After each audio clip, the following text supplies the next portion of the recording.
Welcome to Girl Dad, the podcast.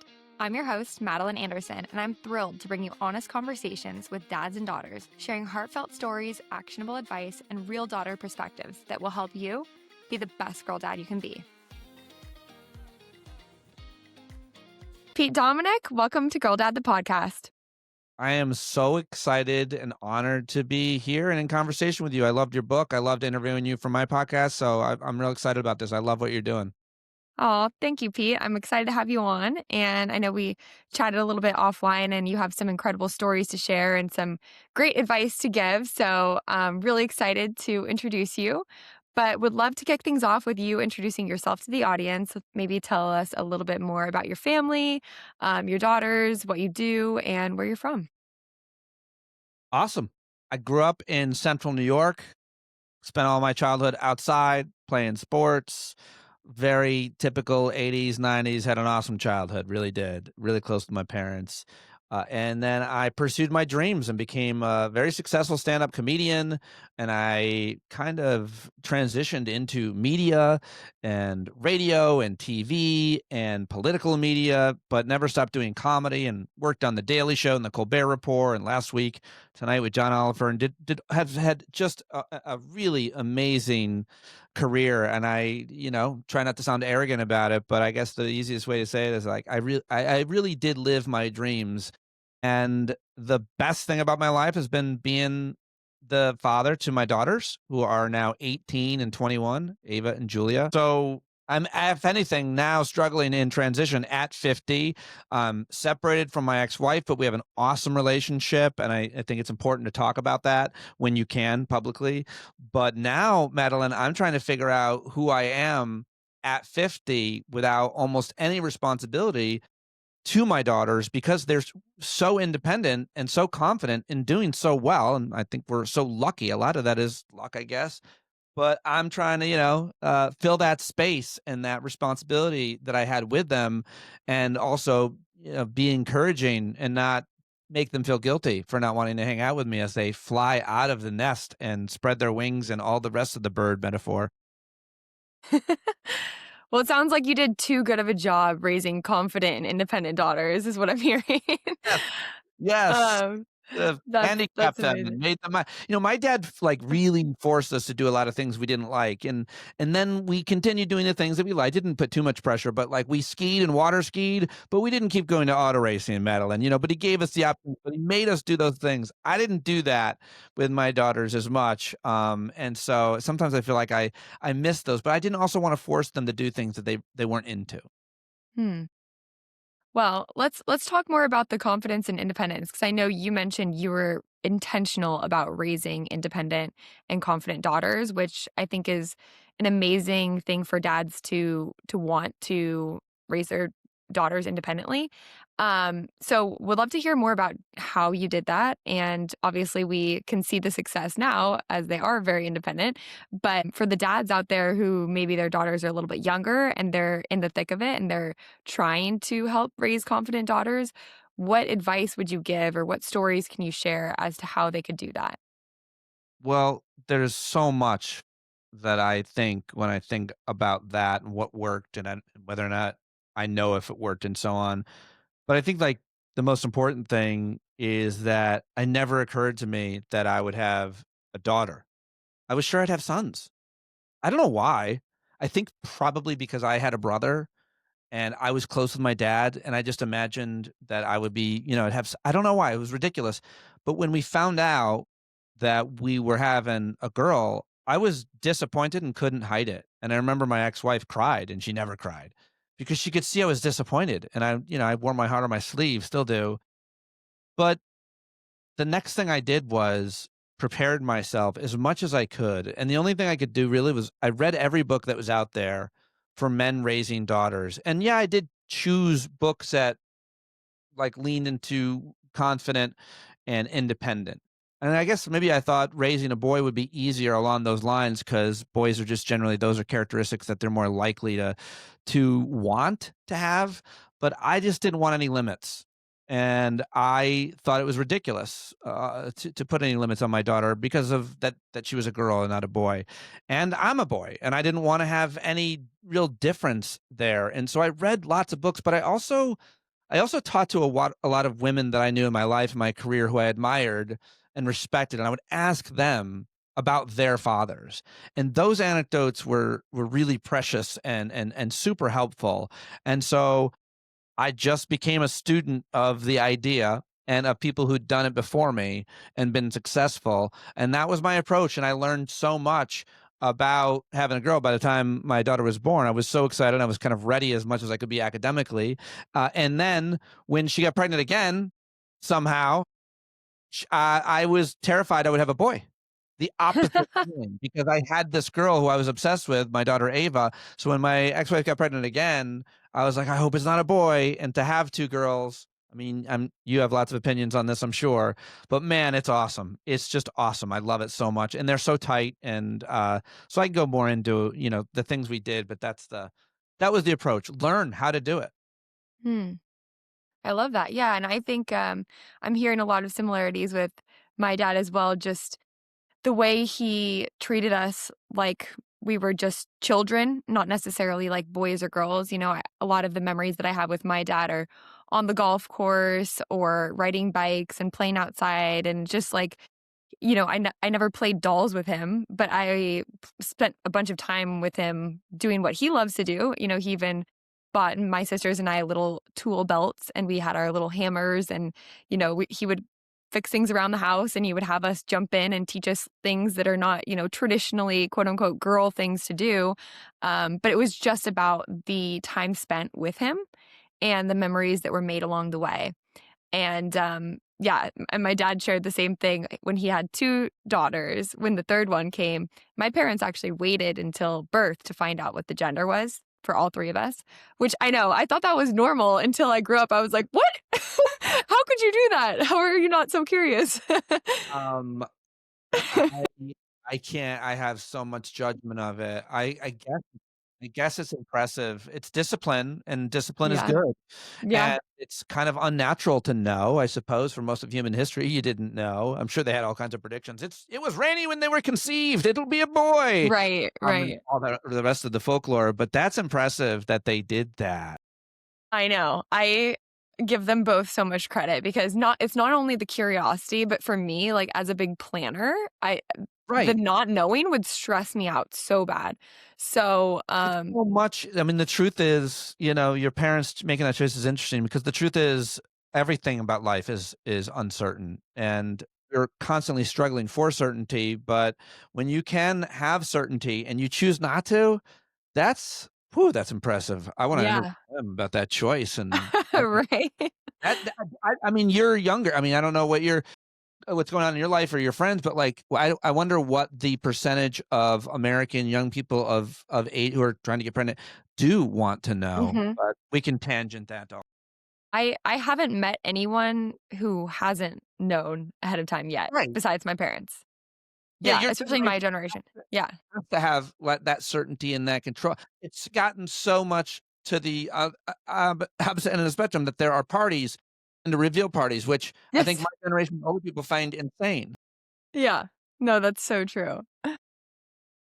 But yeah, anyways, when he found out that there was a 3rd child coming, he was same thing, like, really hoping it was a girl, and sure enough, I have 2 younger sisters. Yeah, I think treating your daughter not necessarily like a son, but like without putting boxes on certain things that they can or can't do or things that you should or shouldn't do with them is a great way to develop that confidence because I think it just kind of ties into the narrative that your daughter can do whatever she wants to do or be whoever she wants to be in that sense. But yeah, I would love to hear any other specifics on how you helped foster that confidence in them, or if there's specific moments that you're thinking of where maybe it was a learning lesson for your daughters where they helped develop their own confidence and you maybe guided them along the way. Yeah, there are so many examples and there are so many techniques. I think the most important thing with parenting in general is mindfulness. So being in the moment and thinking about the thoughts that you're having. And if you can do that, you can recognize when you are kind of limiting your child, in my case, my daughters, of course. And, you know, one great example is my dad needed help taking some branches down, pruning this old tree in their front yard, and it meant I had to climb up into the tree at 45 years old, and I didn't mind doing that, and I'm in great shape, and I love climbing trees and all that. But my daughter's better at that. She's very athletic. She's always climbing things, and so I had her help me. And my dad, who was, you know, 75 or so, said, "You gotta get her down from there. She's gonna fall." And I just whispered to him, just as a kind of a social experiment. I go, "Do you think if a 14-year-old boy was up there doing that, you would have said that if it was your grandson?" And he just looked at me, and he's like, "Ah, get that other branch." It's not like it's not sexism or conditioning or culture. I mean, it's just culture, kind of where we land. And the other example is my daughter when she was 8 playing with Legos and telling me, "Don't tell anyone I play with Legos." And I said, "Why?" And she said, "Because it's a boy thing." And I think we live in a time and an age now where girls and women can pretty much do everything and are doing everything or nothing. So you can do whatever you want. My whole idea was limitless. And so often we get in these gendered boxes. And I think that a lot of dads aren't doing that anymore. And it's not like a political or religious or gender thing. It's just dads wanting their daughters to be able to have a wide range of skills and to not be afraid of life and of living, and certainly to not do something because it's traditionally done by boys. And also there's a certain self-interest and selfishness that men have, that we have, but certainly that men have, where it's like, if I like to do woodworking and other things that are traditionally boy or male things, and I also like to spend time with my daughter, well, guess what, you're coming along to, you know, do my hobby. Guess who's a bowler now? You know, I mean, like, it's, you bring your kids along and you bring your daughters along. And that's why sometimes it's kind of surprising to see a woman in a certain role. And it's often, we shouldn't assume, but it's often like, you know what? That's her dad was the one who took her shooting ducks. And why she shoots ducks. I follow this woman who's like a business owner and runs a maple syrup farm, and she's like a gun enthusiast and so on. And I just like made the assumption. I was like, something's going on with that, with her life, with her dad. And sure enough, she writes all about, and you know, she took over her dad's business. They have a great relationship, and that's great because she's empowered and she's confident and she loves doing those things and she loves being outside. And I love that. Yeah. No, I think those are all really key points. And I'd like to note from the daughter's perspective, we want to be included in your world. So whether or not it is selfish or, comes from your desire to do what you love and also spend time with your daughter, the reverse is true too. Daughters want to feel included in their dad's world. They want to feel wanted. And when you can take something that you enjoy and invite your daughter to be a part of it, it's a win-win. And so I'm all for any of those examples where dads get to do things that they love and they invite their daughters to be part of them. I think that's where amazing connections are built, and that's where learning lessons come from too. So confidence is, I think, partially, you're born with some maybe natural pieces of it, but it's oftentimes learned, right? And so your dad, as a daughter, your dad plays a huge part in that. And I think having a connection where you can spend time doing things together that are of mutual interest leads to lots of opportunities for learning that Yeah, I confidence. love that.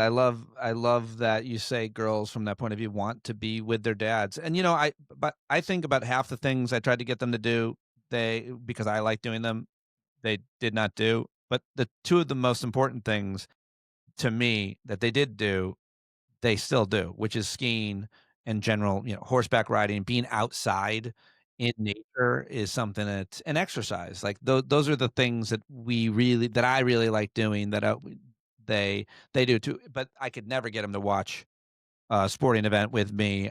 There's a whole bunch of things I couldn't necessarily get them to do, that I love doing, but the idea for me was offering them as much as I could, and then also learning and assimilating the things that they did. So I did play with my daughter's dollies, and one of the reasons was because I love acting, and I can do voices really well, and so I was constantly their play, you know, friend character in whatever they. But I also made sure to have them be the director. And now my daughter's a film director, and so we did a lot of that growing up. And so I tried to offer her as much as she could. And where I saw there be an aptitude for it and an interest in it, we encouraged that.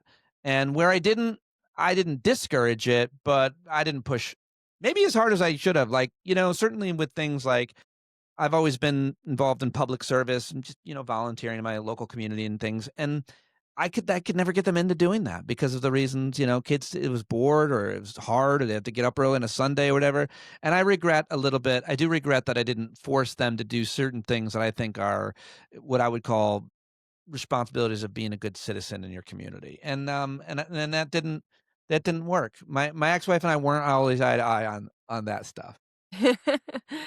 Well, those are great examples though, and I think the main thing really is spending time with one another and being able to teach confidence through those shared experiences. And yeah, just the limitless. I really loved how you said that. That's a powerful word, and I think it kind of removes those, gender boxes, but it doesn't make it about gender. It makes it about unlimited opportunity, which is I think a beautiful thing and something that Yeah, should be because celebrated by all.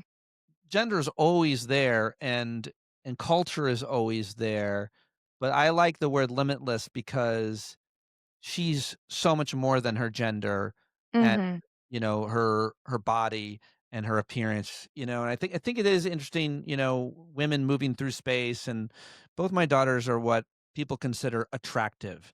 And I know that because everywhere I've gone with them their whole lives, people have made comments. And I have a lot of thoughts about that. But when people would make comments on my daughters, especially my younger daughter who has big blue eyes and brown hair, they would always say, and people are well intentioned, they're little girls, and people are like, oh, you're such a beautiful little girl. And I realized pretty quickly that she got conditioned to expect it. That Mhm. brings you to a point where, like, if you don't get it, am I not beautiful anymore? And why are you connecting to your physical beauty that is, not permanent? And so whenever people would say that, I conditioned myself whenever they would make a comment and still about my daughter's appearance, I always would say, well, that's her eighth best quality, as to send her a message, and to some extent them. It's a little bit of a dicky thing to do because they're just being nice, but it's like, listen, you can't know my daughter's character, but they can. And to me, what matters a lot more than your appearance, which you can't control very much, is your personality and your character and your sense of humor and the way that you listen and all of the things that you are that make you you. Those are choices that you can make. And those are characteristics that you acquire through life. And those are what I would rather have you attach to.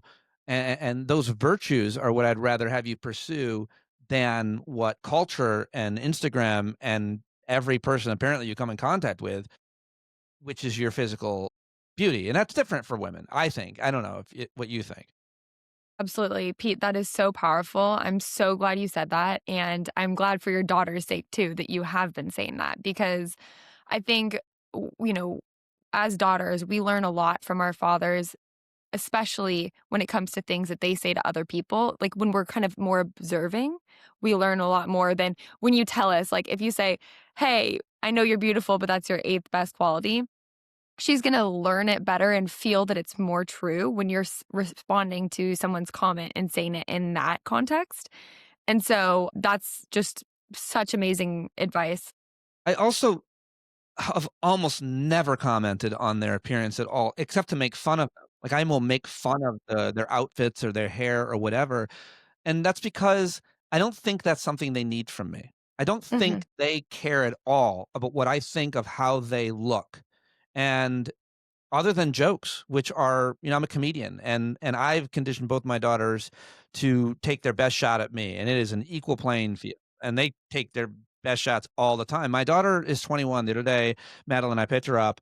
I got out of the car and I was wearing a brown hoodie and brown pants, and she hadn't seen me in 3 weeks, and she just yelled across the street where there were people. She goes, "You look like a turd," and it was so funny. I just started laughing so hard. But that's like we joke about how we Yeah. might look, but Eh, I think also the few times, and just recently, I said my daughter posted something on Instagram, a really like classy photograph taken of her by her boyfriend, and I might have said just a handful of times, but I said, in a message to her privately. I was like, "You look so cute in that photo." And I never, ever, ever say that, so that when I do say it, it Mhm. has to count because it's a type of photograph I thought was really, yeah, I thought it was really classy, and she looked just so adult and whatever, and I think it's just really important. I don't think girls need their dads to tell them that they're beautiful or that they're pretty or that they're cute. I once had an argument with my daughter about her nails. I didn't like that she had those big, fake, gaudy nails, and I said something like, Do boys like those?" And looked at me, just crinkled up her face. She goes, "Why would I care?" She goes, "I like them. I like the way they look and feel." And I was just dumbfounded. I go, "You do?" But she wasn't doing it for anybody but for her, and that was a really important lesson for me to kind of learn, and so, yeah, not talking about their physical appearance other than to, make jokes, uh, Mhm. was always my rule, still. No, I love that. And I think, for you being a comedian, it's authentic to you to joke around. So for the dads out there who are like, do I have to joke about my daughter? No, you don't. But like, you should do what's authentic to you. So I love that that's your relationship with your daughter. And I'm sure your daughters get a lot of their qualities from you, right? So for them to be able to joke back, that's great. That's authentically you. Yeah, yeah, no, Um, I think it's a really good point. I'm glad you made that point because not everybody, we don't all have the same personalities. We certainly don't have the same humor. But I will say one more thing about humor, which I think is important. I think it develops confidence. And so mhm, it's a very important thing for me in this conversation and talking about it whenever I'm talking about raising confident, independent women. When you make fun, I make fun of my daughters, but I do it in a very, very careful way. And I've seen myself hurt their feelings a little bit with a joke, but what it does is establishes a kind of resilience, and it also gives them the opportunity to fight back. So they're allowed to make the same jokes back to me as long as it's funny. The goal has to be it's funny, even if it hurts a little bit. That was our rule. And what it does is when other kids make fun of you, you know how to navigate it. It doesn't hurt as much. So it's hard to build resilience in your kid because you don't want to put them through the kind of pain that generally builds that resilience or even discomfort.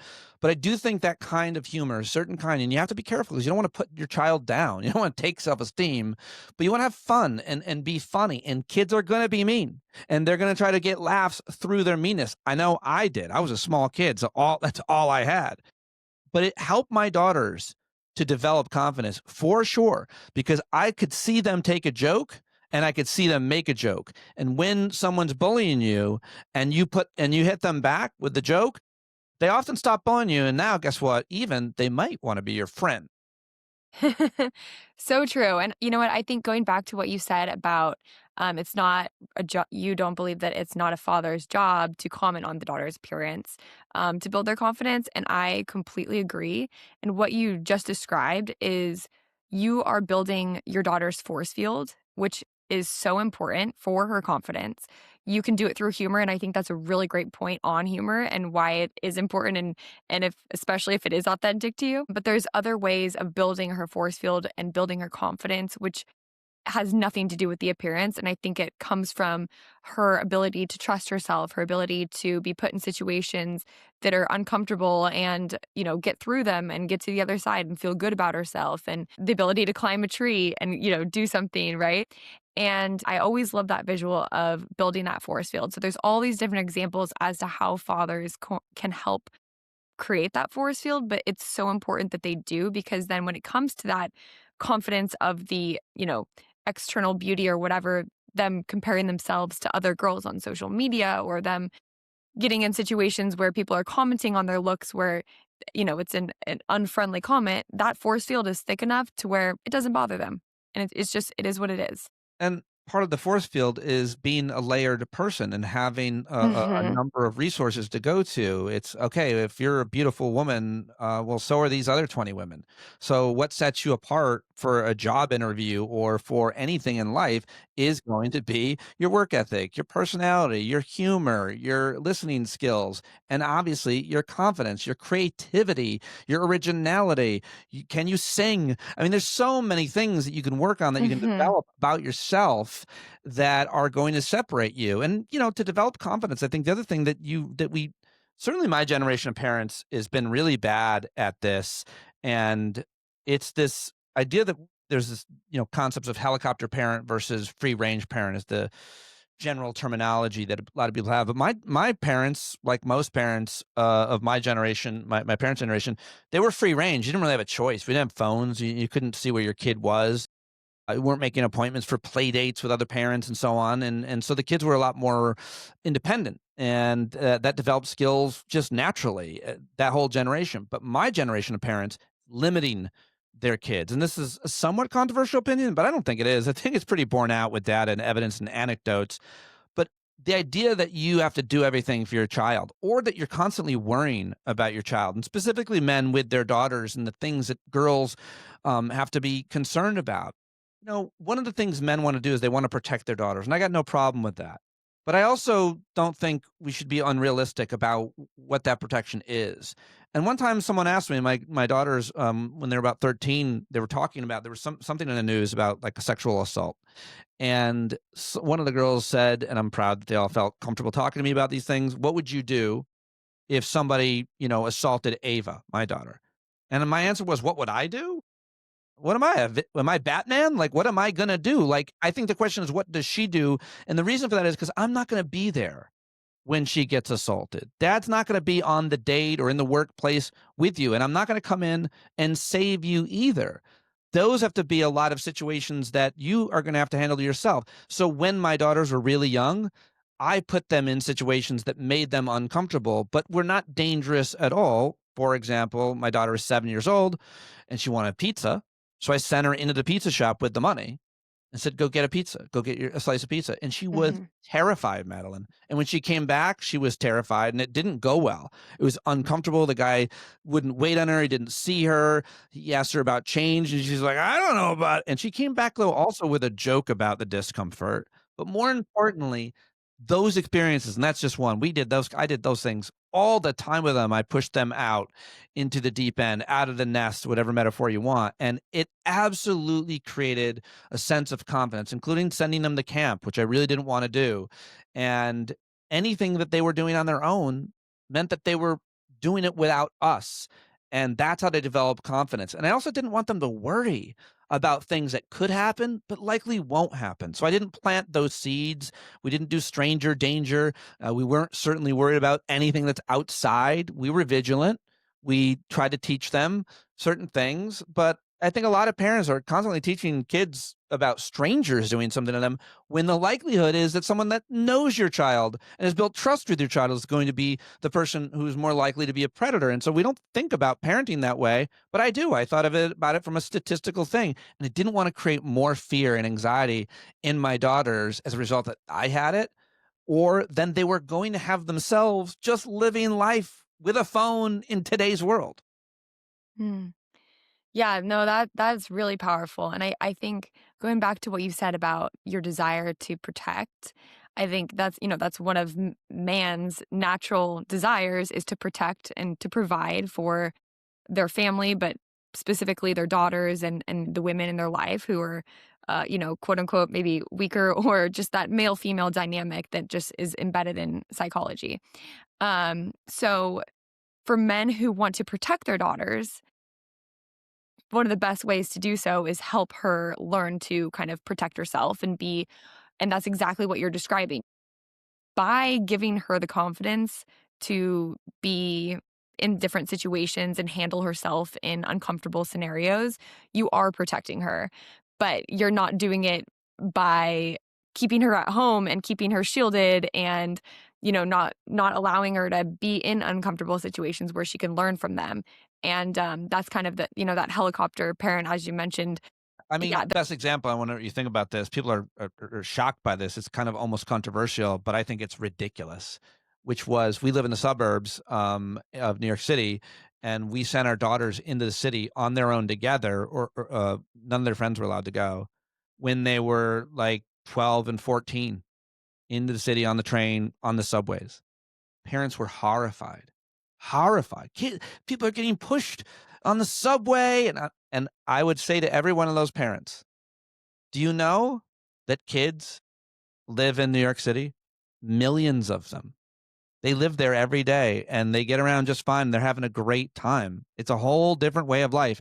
And we wanted our daughters to be able to learn how to be more dependent, how to do everything on their own. And so I lived in the city for a long time. I was never worried about people in the city because people are really nice and helpful, especially younger people. The vast majority of them.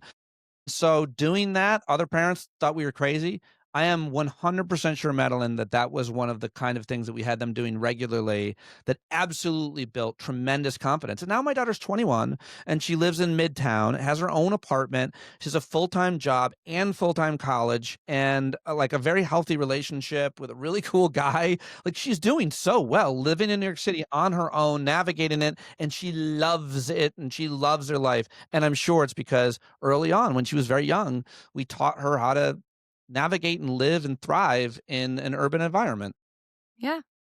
Yeah, and you know what? As far as, like and I really don't like talking about, like, predators and all these things because it does make me uncomfortable and, a little bit scared, but one of the things that you can do to set your daughters up to prevent that kinda situation, with a predator is giving them confidence because the statistics show that they go after the vulnerable Yes. girls who look away, who don't make eye contact, right? Like, there was a guy that I noticed was a little bit creepy recently, and he was staring and he wouldn't look away. And so I just stared back at him, because that's what I've learned to do. And then he looked away, but I was like, I see you, you can't, you're not invisible right now. And I know I was in a safe environment, but the point is having that confidence will actually prevent, the majority of any sort of scary situations from happening. Which is not in any way, and I know you're not doing this, which is not in any way to say that someone who's been victimized, it's their fault because they weren't more No, confident. no, The no, no. truth is the truth, and what you're saying is in experts, I've talked to them, you're not at all, inaccurate about this, and it's true, and you know anecdotally that it works. But yes, people want to commit crimes or prey on people who they think they can get away with it. You don't steal the purse of a woman who's a rugby player. You steal the purse of an elderly old lady. That's to get out of the uh dirty waters of the grossness of child predatoriness, all of that. But what you're saying is absolutely true. I mean, teaching your kids to navigate, and it's not just confidence, it's just to have a kind of self-awareness, situational awareness, to understand where to be, where to stand, who is dangerous, who's not. All of that is raising your daughters to be independent and to be confident, and it will give them protection. So will teaching them self-defense, but really it's a lot about atmosphere and choices and people and trust. And I believe most people are good. And that's been my experience in life. I trust most people, as a matter of fact, which I think a lot of people don't feel that way. And so my daughters do as well. And but they're also, I think, mature and skeptical and smart about the right types of situations and people. And I'm sure that we did that. We both modeled it and we taught. Absolutely. And you've given quite a few examples as to how you've done that today. Oh, there's So, so many more, so many fun things. yeah. Oh, I'm sure. Yeah. um, well, switching gears a little bit, I do want to touch on another kind of theme or topic that we discussed ahead of time. You were telling me about a conversation that you had with your brother that was really powerful, Yeah. related to your divorce and just kind of the aftermath. And I would love to have you share that story if you're willing. And Yeah, yeah, um, for yeah, sure. I'm glad you asked. One of the most important lesson I learned during my separation, was from my brother, who said to me that, because of course, like a lot of separation, divorce, marital issues, it was getting rhetorically ugly. Things were being said, that were mean, that were unkind, that were not loving, and it's really hard. Those situations are hard for anybody. And my older brother said to me, "You've been almost a perfect father. Your girl's whole life, you've tried so hard to get it right, to be present, but you could really screw it all up now during the separation." And I go, "What? How?" And he goes, "If you retaliate, if you fight dirty, if you are disrespectful to your partner, to your wife, they will see all of that. And whether or not they judge you or her what it will do is they'll internalize what it looks like to end a relationship. And so what you have to do is you have to role model a healthy breakup. That's what he said. Role model a healthy breakup. How would you want a man to break up with your daughter? How would you want your daughter to break up with her partner? And it was so powerful because when you're in the fight and when you're fighting with your wife or your husband, things get said and those things can't be taken back. Things get done and they can't be taken back. And they affect your kids a great deal. Your daughters are going to be probably in relationships. Those relationships are probably going to end. Maybe if they're lucky, they'll fall in love a few times, have their heart broken or broke breaking their partner's heart sometimes. But the breakup is important. And it's important that it's done with loving kindness and with respect. And so you have to role model. And it was so hard, as anyone can imagine, to not, fight back, to not get defensive. And I'm not saying I didn't always. I'm far from perfect. But I was very cognizant that they were watching, and I was very cognizant that they would some point be in a relationship and that relationship would end, and I really needed to do what he was saying, which was role model a healthy breakup and do it with as much respect and love and kindness as I could, as hard as that is, and boy is it hard. But I think it mattered so much that that was the commitment that I made, and more importantly, I don't know that I would have been able to take the high road, I guess, and to hopefully model a healthy breakup had my brother not said that to me. Yeah. I mean, it's such great advice, and I think it really ties into this theme that your daughters are always observing, they're always listening, they're always learning, and one thing that girls are really good at in particular is taking a specific example and storytelling and making it like a snowball, and it becomes bigger and bigger and bigger, and it becomes a truth and a real thing. Um, and with divorce, I think this happens all the time. I've seen a few college friends who always said, "I never want to get married because I've seen what my parents went through and I know what it's like to get married and I want nothing to do with that." And it's like that is an example of them observing a really tragic, awful situation, but turning that into that's what all marriages are and that's the reality of marriage, which is so sad because it can be such a beautiful thing. And if that's something that you actually want to do, but the only reason that you're not is because you don't have a good example of it, that's just it's sad. And I think dads can really do their daughters well by, like you said, modeling healthy relationships, whether it's throughout your entire marriage or through divorce. I think that modeling is so key. Yeah, yeah, I really appreciate that. I mean, we didn't model a healthy relationship, probably much like some of the friends you're talking about. I don't think my daughter's at a point certainly where, they wouldn't want to get married, that sounds really terrible, that kind of situation, but I think unfortunately it's not uncommon. But we argued too much. We argued too much in front of them, and I'll take my responsibility for it, she'll take hers, but I'll always not regret but I'm very, I think, understanding of it, acknowledge it, and most importantly, I've talked with my daughters about it. I think the best thing that I've done though, and that my ex-wife has done too, is she said, "We did not always role model a healthy relationship. Do not think that your relationships will be or should be like ours." And I don't think parents usually do that. I don't think parents usually admit that, and give their daughters, in this case, permission to have their own relationships, chart their own course, decide for them what is healthy and what is equitable and what they want, and not base it on their parents. We so often base our relationships on our parents or our lives on our parents, and the success or the lack of success. I want to overcome what they couldn't, or I want to succeed the way that they did, and all that's nonsense. But it's real. It's there, and no child is an exception to witnessing their parents' lives and their marriage. And, it's like when you're little, you think there's only one job, the one that your mom or dad has.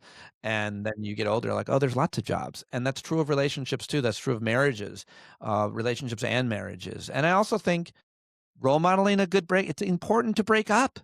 It's important to break up when things aren't good, but if you can break up in such a way that is respectful of your partner, and that's real hard to do, then that is such a gift that you should try to take.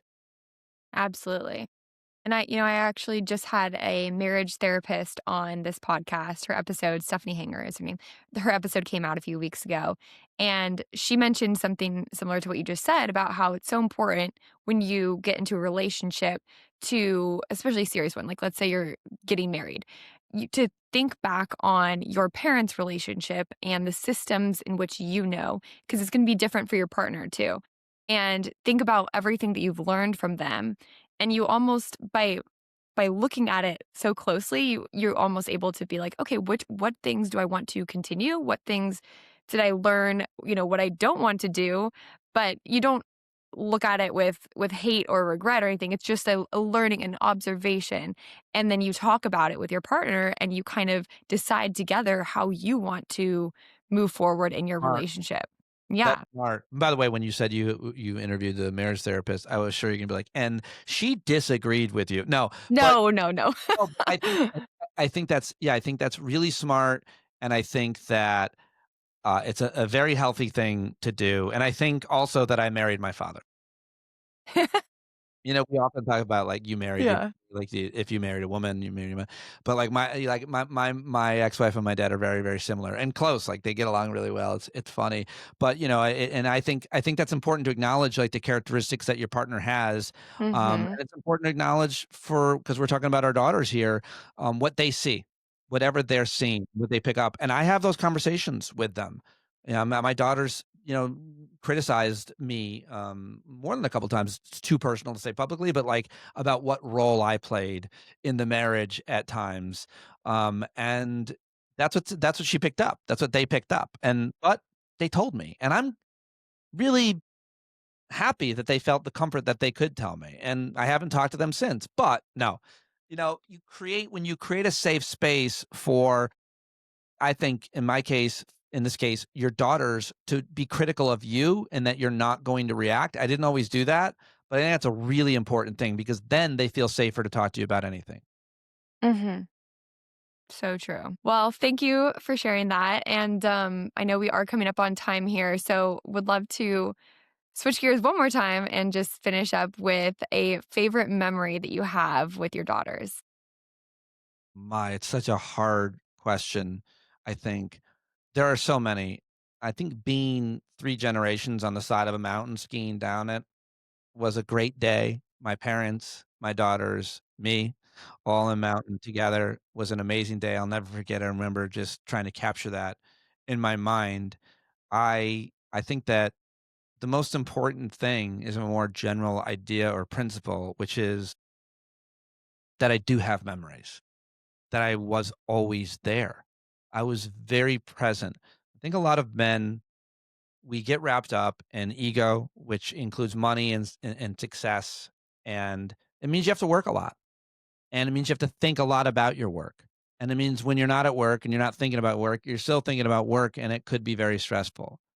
All of that, I've heard a lot of men say, "Go on vacation, but I can't relax because 'cause I'm thinking about work." That matters a lot, and for a long time when my daughters were younger, in the most important ages, I was very lucky to have a work-life balance, and I was very lucky to have an understanding of what the word enough means. It's enough money. It's enough work. It's enough purpose. What I also need is to treat my family like my job. So if I'm gonna prioritize a Zoom call or a meeting or a gig, good, I should. It's my work. But I need to prioritize my family more than that. And I was able to do that. And so when you ask me what my favorite memory is, the truth is when I look back at pictures, and I was recently looking at some pictures of my daughter when she was like 5 or 6, we're jumping in the leaves with our dog who recently passed away. So it's all, it's sad. I miss my dog and I miss my little girl. And I said to her, "Oh, I miss those times." And then I said, "No, I didn't. I took that picture. I was there. I was always there, and I didn't let my work and my ego take precedent over it, and that's probably because for me, truly my favorite thing was to be with them.